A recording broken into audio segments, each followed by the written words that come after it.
Hello, नमस्कार सभी को।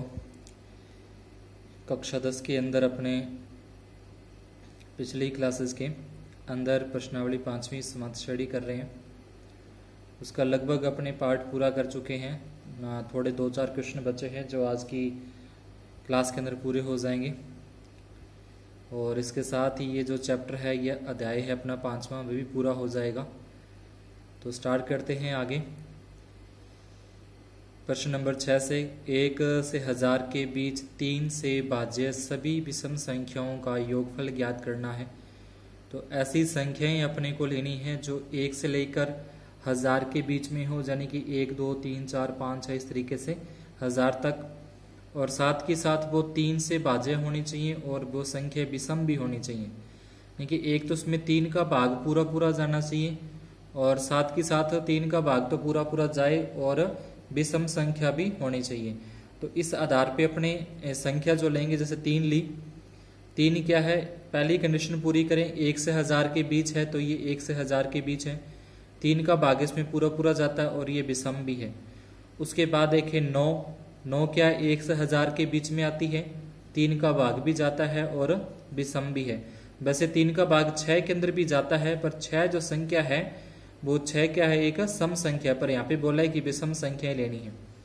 इसी प्रकार से आगे 15 में 3 का भाग भी जाता है और वो विषम संख्या भी है, और लास्ट में 999 आ जाएगा। तो इस तरीके से अपने यहाँ पे कुछ भी बोल सकते हैं कि 1 से 1000 के बीच, या फिर बोल देगा कि 5 का 5 से विभाजित हो या 4 का गुणज हो। तो जो प्रश्न के अंदर कंडीशन बोलेगा उसी कंडीशन के अंदर अपने को समांतर श्रेणी यहाँ पे बनानी है। उसके बाद यहाँ से अपने निकाल लेंगे इसका प्रथम पद आ जाएगा 3, सारवंतर A2 में से A1 घटा देंगे, यानी कि 9 में से 3 घटा देंगे 6। अंतिम पद, तो ये अंतिम पद होगा लास्ट वाला 999। तो ये यहाँ पे इस तरीके से सारा का सारा लिख लिया जाएगा। उसके बाद अपने को ज्ञात करना है कि इसके अंदर कितने पद हैं, पदों की संख्या ज्ञात करनी है। तो पदों की संख्या ज्ञात करने के लिए अपने को इसने, जैसे अपने पहले करते थे, पदों की संख्या ज्ञात करने के लिए an वाला सूत्र लगाते थे, तो वही सूत्र इसमें लगाना है। an के अंदर अपने को n का मान ज्ञात करना है। पहले n का मान ज्ञात हो जाएगा, उसके बाद ही अपने योगफल ज्ञात कर सकते हैं। तो सबसे पहले पदों की संख्या ज्ञात करना जरूरी है। जब तक पदों की संख्या ज्ञात नहीं होगी तब तक अपने योगफल ज्ञात नहीं कर सकते। तो पदों की संख्या ज्ञात करने के लिए सूत्र लगा देंगे an वाला, यानी कि अंतिम पद वाला, a + n - 1d। an का मान अपने को पता है कि 999 है, अंतिम पद है। a यानी कि प्रथम पद 3 है, n का मान ज्ञात करना है, d का मान अपने पास 6 आ गया था। ये सारे के सारे मान सूत्र में रखने हैं। प्लस का 3 है, इस तरफ लेके जाएंगे माइनस का 3 हो जाएगा। ठीक है, ये प्लस का जो 3 है वो -3 हो जाएगा, इस तरफ लेके आएंगे तो। और जो गुणा में 6 लगे हैं वो इसके भाग में 6 आ जाएंगे। ये गुणा वाली संख्या वो इसके भाग में आ जाएगी। 999 में से 3 घटा के 6 का भाग देना है। पहले इसमें से घटा देंगे 3, घटाने के बाद जो संख्या थी उसमें 6 का भाग देंगे, तो ये 166 आ जाएगा। माइनस का 1 इसे इस तरफ लेके जाएंगे तो प्लस का 1 हो जाएगा। 166 में 1 जोड़ देंगे तो अपना 167 इसका n का मान आ जाएगा, यानी कि पदों की जो संख्या है वो अपने पास आ चुकी है 167। अब अपने को योगफल ज्ञात करना है। तो योगफल ज्ञात करने का ये सूत्र है Sn = n/2 a + an, ये इसका सूत्र हो जाएगा। आप चाहो तो बड़े वाला सूत्र भी लगा सकते हो, an/2 2a + n - 1 d वाला भी, उससे भी आंसर निकल आएगा। और ये पर थोड़ा सा अपने शॉर्ट पड़ेगा, छोटा पड़ेगा, तो अपने ये सूत्र यूज कर रहे हैं। योगफल Sn = n/2 a + an। यहाँ से अपने पास Sn का मतलब n की जो संख्या अपने ज्ञात की 167, यहाँ पे भी n का मान 167/2, a यानी कि प्रथम पद 3 और अंतिम पद अपना 999 था। 999 में 3 जोड़ेंगे तो 1002 हो जाएंगे। इन दोनों को जोड़ने पर 1002, 167/2 वैसे ही रखा। अब इसमें 2 से इसको काट देंगे, 2 से काटेंगे 501 आएगा, 501 को इससे गुना कर देंगे तो ये अपना आंसर आ जाएगा 83,667। यहाँ इन दोनों का पहले गुना कर लो, इन दोनों को गुना करके बाद में 2 का भाग दे दो। यहाँ पहले ये 2 के पहाड़े से कट जाता है, 1002, 501 आएगा, उससे फिर इसको गुना कर देंगे तो ये अपना 167 पदों का योगफल आ जाएगा।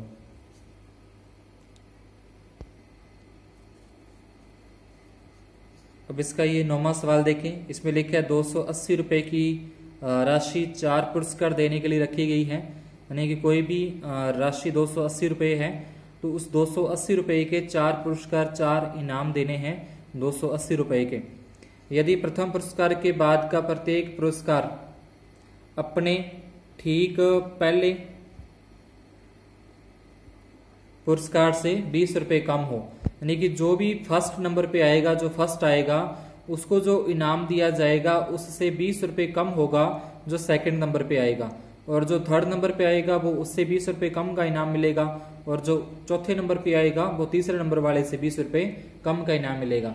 यानी कि जो पुरस्कार की राशि के अंदर इन रुपयों का फर्क है, रुपयों का अंतर है, वो प्रत्येक के अंदर 20 रुपए कम होते जाते हैं। जैसे मान लो कि पहले आदमी को अगर 60 रुपए मिलते हैं तो दूसरे को 40 मिलेंगे, तीसरे को 20 मिलेंगे, इस तरीके से 20-20 का करके अंतर है। तो जो सारवंतर डी का मान अपने पास आएगा वो -20 आ जाएगा, और जो कुल राशि है, कुल योगफल है वो 280, यानी कि SN का मान आ जाएगा 280। N का मान 4 पुरस्कार देने हैं तो N जो पदों की संख्या है वो अपने पास 4 होगी। इस तरीके से इसको लिख लेंगे अपने। 4 पुरस्कार देने के लिए कुल राशि 280 रुपए है, सारवंतर -20 रुपए, क्योंकि 20-20 रुपए कम हो रहे हैं प्रत्येक पुरस्कार में। कुल पुरस्कार देने हैं वो N का मान आ जाएगा 4। प्रत्येक पुरस्कार की राशि अपने को ज्ञात करनी है। तो यहाँ पे योगफल का सूत्र लगा देंगे। SN बराबर N/2, 2A + N-1D, ये सूत्र हो जाएगा। SN यानी कुल राशि जो है, कुल रुपए जो देने हैं वो 280, N का मान 4/2, A का मान पहली राशि कितने रुपए की है वो अपने को ज्ञात करना है। प्रथम पद ज्ञात करना है, इसलिए A का A रख दिया। N का मान पदों की संख्या 4 -1, और सारवंतर जो D का मान -20। 4 में 2 का भाग पूरा पूरा चला जाएगा, 2 आ जाएगा। ये 2A का 2, 4 में से 1 घटा देंगे, 4 में से 1 घटाने पर 3 बचते हैं। 3 को -20 से गुना करेंगे तो -60 आ जाएगा, 20 × 60। ये जो बाहर वाले 2 हैं, इस 2 का इस 2 के साथ गुना करेंगे 4A, इस 2 का 60 से गुना करेंगे 120, तो इस 2 का इन दोनों से गुना करके लिख देंगे। माइनस का 120 है, उसे बराबर के इस साइड लेके आ रहे हैं तो ये प्लस का हो जाएगा, माइनस का है इसलिए प्लस का। 280 में 120 जोड़ देंगे 400 आ जाएगा, दोनों संख्या आपस में प्लस हो जाएंगे 400। ये गुना वाले 4 थे जो A के साथ थे वो इसके बटे में आ जाएंगे 4। 400 में 4 का भाग देंगे तो जो प्रथम पुरस्कार है वो 100 रुपए का आ जाएगा, यानी कि जो पहला इनाम दिया जाएगा वो 100 रुपए का दिया जाएगा।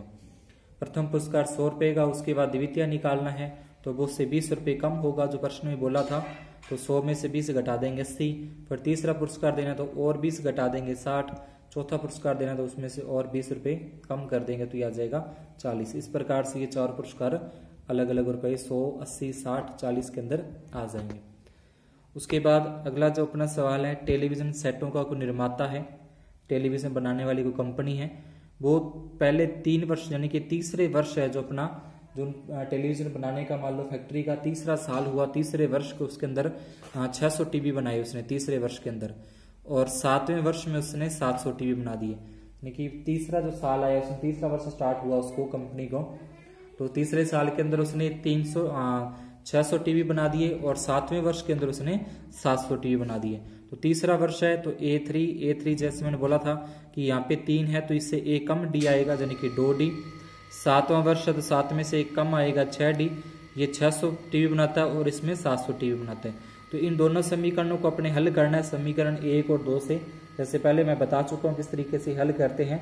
तो वही तरीका है, उसके नीचे वाले समीकरण के निशान बदल देंगे, इनके निशान माइनस का हो जाएगा, ये माइनस का हो जाएगा, ये माइनस का हो जाएगा, ये A से A कट जाएगा, 6 में से 2 घटा देंगे माइनस के 4D, 700 में 600 घटा देंगे माइनस के 100, 4 का भाग देंगे 100 के अंदर, 4 का 100 में भाग देंगे तो 25 आएगा, यानी कि D का मान आ जाएगा सारवंतर आ जाएगा 25। वो 25 जो आएगा वो उसमें D की जगह पे रख देंगे समीकरण 1 में, तो 25 इसकी जगह रखा जाएगा, 25 को 2 से गुना करेंगे 50, यहाँ पे जो प्लस के 50 बनेंगे वो इस तरफ लेके जाएंगे तो माइनस के 50 हो जाएंगे, 600 में से 50 घटा देंगे तो 550 आ जाएगा, यानी कि A का मान जो प्रथम पद है वो अपना आ जाएगा 550।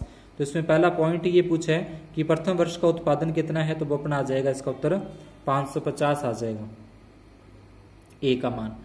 उसके बाद 10वें वर्ष में उत्पादन पूछा। 10वें वर्ष का मतलब ये हो गया कि A10 का मतलब A प्लस 9D होता है, तो A प्लस 9D, A का मान 550 लिखला और 9 का 9 और गुना में D का मान 25 है, तो इस तरीके से इसको हल कर लेंगे। फिर 7वें वर्ष में कुल उत्पादन, 7 वर्षों में कुल उत्पादन यानी कि SN का मान पूछा अपने को। SN वाला सूत्र लगाना है, योगफल वाला। SN बराबर n/2, फिर कोष्टक में 2A प्लस n-1D, तो वहां से n की जगह तो 7 रखेंगे, A की जगह पे 550 रखेंगे, D का मान रखेंगे 25, उसको हल कर देंगे तो कुल उत्पादन आ जाएगा। अगर ये आपको इस वीडियो अच्छा लग रहा हो, समझ में आ रहा हो, तो चैनल को सब्सक्राइब जरूर करें, वीडियो को लाइक और शेयर करना न भूलें।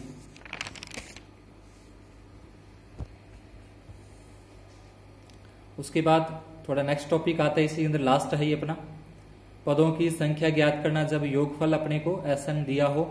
एक पहले भी अपने पदों की संख्या ज्ञात की थी, n का मान ज्ञात किया था, पर उसमें अपने को अंतिम पद दिया होता था। अंतिम पद का मतलब AN का मान दिया होता था। जब AN का मान दिया हो, अंतिम पद दिया हो, तब n का मान ज्ञात करने के लिए अपने AN वाला सूत्र लगाते हैं, लेकिन यहाँ पे योगफल दिया है तो SN वाला सूत्र लगा के पदों की संख्या n का मान ज्ञात किया जाएगा। तो ये सवाल है 9, 17, 25 के कितने पद लिए जाएं कि उनका योगफल 636 प्राप्त हो। तो इसके अंदर जो प्रथम पद है वो तो अपना आ जाएगा 9। सारवंत्र ज्ञात करना है, तो सारवंत्र ज्ञात करने के लिए A2 में से A1 घटा देंगे, A2 में से A1 घटाएंगे, यानी कि 17 में से 9 घटाएंगे 8। योगफल SN ये अपना आ जाएगा, SN आ जाएगा 636। पदों की संख्या n का मान ज्ञात करना है, सूत्र लगाते हैं SN वाला। SN का मान ज्ञात करना है, दे रखा है SN का मान, तो SN वाला सूत्र ही अपने यहाँ पे काम में लेंगे। SN का मान आ जाएगा 636। उसके बाद n का मान ज्ञात करना है, अपने को प्रश्न में कहीं नहीं दे रखा कि पदों की संख्या कितनी है, वो ज्ञात करनी है, इसलिए n ही रखेंगे। 2 का 2 आ जाएगा। A का मान अपने को दे रखा है, उसने प्रथम पद 9, फिर n का मान तो ज्ञात करना है, तो इसको नहीं रखना कुछ भी, n ही रखना है। D का मान अपने निकाल लिया था, यहाँ पे गुना में 8 आ जाएगा। अब n में 2 का भाग अपने नहीं दे सकते, n में 2 का भाग नहीं दे सकते, तो ये 2 इसके गुना में चला जाएगा। भाग वाली संख्या है, इसके गुना में चलेगी। ये n का n वैसे रखा, 2 का 9 से गुना करके 18 आ गया। अब n में से 1 भी नहीं घटा सकते, तो 8 का गुना कर देंगे। 8 को n से गुना करेंगे 8n, 8 को 1 से गुना करेंगे 8, तो इस तरीके से इसका गुना कर देंगे n के साथ भी और 1 के साथ भी, तो ये आ जाएगा 8n-8। 2 से गुना करने पर अपने पास प्राप्त होता है 1272। n को वैसे ही रख दिया। 18 में से ये 8 घट जाएंगे, क्योंकि ये दोनों बिना n वाले हैं, तो 18 में से ये 8 घट जाएंगे तो 10 बचेंगे। ये 8n का 8n आ जाएगा। फिर इस n था, इस n का वापस अंदर गुना करेंगे। ये जो बाहर n था कोष्टक के बाहर, इसको 10 से गुना करेंगे 10n। n को 8n से गुना करेंगे 8n² आ जाएगा। ठीक है, n का दोनों संख्याओं से गुना करने पर ये अपने पास 10n और 8n² आ जाएगा। अब इसको द्विघात समीकरण बनाने के लिए सही करके लिखेंगे 8n² 10n प्लस के 1272 है, यहाँ पे है प्लस के 1272, बराबर के इस साइड लेके जाने हैं तो माइनस के 1272 हो जाएंगे। तो ये द्विघात समीकरण रूप अपने पास आ जाएगा ax² plus bx plus c के रूप में, यानी कि 8n² प्लस 10n माइनस 1272। अब यहाँ पे अपने को लग रहा है कि इसके अंदर सभी में 2-2 का भाग अपने दे सकते हैं। इसमें भी 2 का भाग दे देंगे, इसमें भी 2 का भाग जा रहा है, इसमें भी 2 का भाग जा रहा है। 2 का भाग देने से समीकरण थोड़ी छोटी हो जाएगी, जिसको सरल करना, हल करना अपने लिए आसान होगा। तो 2 का भाग देने से ये आ जाएगा 4, 8 में 2 का भाग दिया, 10 में 2 का भाग दिया, 1272 में 2 का भाग दिया, तो ये समीकरण आ जाएगी। तो इसको अपने करना है गुणनखंड विधि से ज्ञात करना है। गुणनखंड विधि का मतलब ये हुआ कि बीच वाली संख्या 5 के ऐसे 2 टुकड़े करने हैं, जिसको जोड़ने घटाने पर तो 5n ही आए और गुणा करने पर अपने पास 2544, क्योंकि इन दोनों का गुणा करते हैं अपने 36 और 4 का, तो इनका गुणा करने पर वो संख्या आ जानी चाहिए। यानी कि 5 के टुकड़े करने हैं, 5 के 2 टुकड़े करने हैं अपने, कोई भी 2 संख्या लेनी है 5 की जगह पे, जिनको जोड़ के या घटा के देखें तो 5 आ जाना चाहिए, और गुणा करके देखें तो इन दोनों का गुणा आता है 25 और 44, वो आ जाना चाहिए। तो इस तरीके से 2 संख्या मैंने ली, 53 और 48। 53 में से 48 घटा देंगे तो 5 आता है, 53 को 48 से गुणा करेंगे तो वो इन दोनों का गुणा करने पर जो 25 और 44 आया था वो इन दोनों गुणा करने पर भी आ जाता है। तो इस तरीके से 2 संख्या यहाँ पे ले ली। इस तरीके से जो हल करते हैं उसको गुणनखंड विधि से बोलते हैं। अब यहाँ पे ये दो संख्याओं के जोड़े बन जाएंगे। ये दो संख्याओं का जोड़ा बन गया 1 और ये दो संख्याओं का जोड़ा बन जाएगा 1। अब इनमें से कॉमन देखना है तो इन दोनों के अंदर कॉमन n आ रहा है, इसके अंदर भी कॉमन आ रहा है n और इसमें भी कॉमन आ रहा है n बाहर कॉमन निकाल देंगे, यहाँ बचेगा 4n, यहाँ बचेगा 53। अब इन दोनों के अंदर 12 का भाग पूरा पूरा जा रहा है, दोनों संख्याओं में 12 का भाग पूरा, 12 चौके 48, माइनस माइनस को गुणा करेंगे प्लस, 636 में 12 का भाग देंगे 53 आ जाएगा। तो इस तरीके से ये जो दोनों संख्या वो अपनी एक जैसी आएगी जब अपने गुणनखंड करते हैं। ये वाली संख्या और ये वाली संख्या दोनों एक जैसी। इन दोनों को वापस कॉमन ले लेंगे, यानी कि इन दोनों की जगह पे एक बार ही लिखेंगे कॉमन, 4n + 53, और बार जो बची n-12 इसको दूसरे कोष्टक में लिख दिया जाएगा, यानी कि 4n + 53 अलग कोष्टक में और n-12 है वो अलग कोष्टक में। तो कुछ इस तरीके से अपने पास ये आ जाएगा।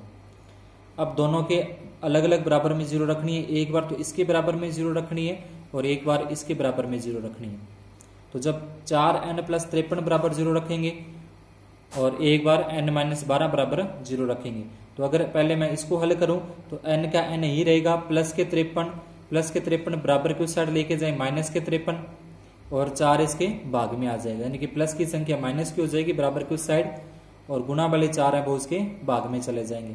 अब 53 में 4 का भाग देंगे तो पॉइंटों में आता है, और वैसे भी पदों की संख्या अभी माइनस में है जो कि संभव नहीं है, ये पदों की संख्या संभव नहीं है। तो अब दूसरी जो कंडीशन अपने पास बची n-12, ये n-12 को हल करें, बराबर में 0 रखना है, माइनस के 12 इस तरफ लेके जाएंगे प्लस के 12, तो अतः जो 12 पद इसके अंदर लिए जाएंगे, यानी कि 12 पद अपना क्या होगा, उत्तर होगा। इस समाप्त स्टडी के अंदर 12 पद लिए जाएंगे तभी इसका जो योगफल है वो अपना 636 प्राप्त होगा।